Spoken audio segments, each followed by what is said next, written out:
ចាជំរាបសួរបងប្អូនចាពីខ្ញុំស្រីណមកនេះចែកចម្លែកពីរបៀបចាដាំកូនតាពាំងម្ជូរដាក់ក្នុងធុងឬក៏ក្នុងថង់បងប្អូនចាហើយថង់នេះមានទំហំចាមុខកាត់វា35ចាកម្ពស់វាគឺ35អញ្ចឹងបងប្អូនចាហើយមុនដំបូងនេះខ្ញុំកំពុងតែលាយដីចាដីស្ទាប់លើលាយជាមួយនឹងផេះអង្កានចាលាយជាមួយនឹងស្លឹកឈើ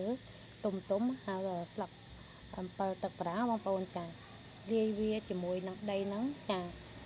ដាក់ជាមួយដីស្ទាប់លើហ្នឹងមកហើយយើងសបល់ចានេះតែខ្ញុំដាក់នេះគឺដីហ្នឹងសបល់ជាមួយនឹងស្លឹកអំពិលទឹកប្រាំងណាចាហើយយើងដាក់លាយមកចាយើងលាយអញ្ចឹងមកយើងដាក់លាយវាឲ្យសព្វសបល់ឲ្យសព្វហើយយើងយកអូនតាពាំងម្ជូរយើងយកមកដាំក្នុងហ្នឹងបងប្អូនចារបៀបដាំបងប្អូនអាចមើលបានងាយៗទេចា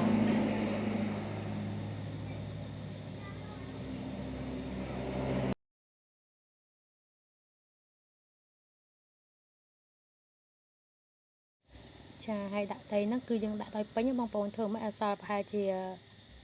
15លេខចាគឺមួយទឹកកន្លះដើម្បីដាក់ដើមតាពាំងម្ជូរយើងទៅល្មមហ្មងអញ្ចឹងណាបងប្អូនចាឥឡូវខ្ញុំកំពុងតែចាយកថង់ខ្មៅចេញពីកូនតាពាំងម្ជូរយើងចា